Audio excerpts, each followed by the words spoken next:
With World Cup 2026 bringing the global game to American soil this summer, a coalition of more than 120 rights organizations has issued a formal travel advisory urging caution for fans, players, and journalists heading to the United States. The warning centers on immigration enforcement, racial profiling, and the risk of entry denial, and it raises uncomfortable questions about FIFA's willingness to protect the people attending its flagship tournament. This piece examines what the advisory means, who is most at risk, and whether football's world governing body is doing enough. Of particular concern for the football world is the existence of travel bans on nationals from 4 countries that have qualified for the tournament itself: Iran, Haiti, Senegal, and Ivory Coast.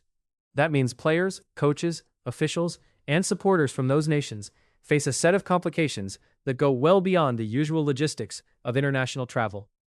The practical consequence is stark. A player who has spent years qualifying for a World Cup could find themselves unable to enter the host country, which would represent an unprecedented failure of tournament governance. It raises the straightforward, but so far unanswered question of how FIFA intends to guarantee those participants safe and unimpeded access to matches they are entitled to attend or compete in.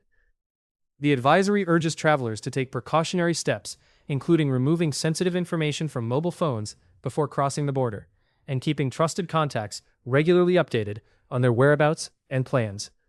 The travel advisory does not exist in isolation.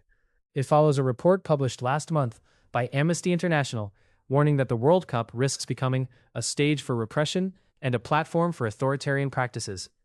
That is a striking framing, and it represents a significant escalation in the language being used by mainstream rights organizations to describe the tournament's political context. The White House's World Cup Task Force has offered a sharply contrasting vision, promising that the tournament will be the largest, safest, and most welcoming sporting event in history, and that fans can look forward to a smooth, secure, and truly unforgettable tournament. The tournament itself will almost certainly go ahead, and large parts of it will likely be spectacular. But the politics surrounding it will not disappear once the first ball is kicked.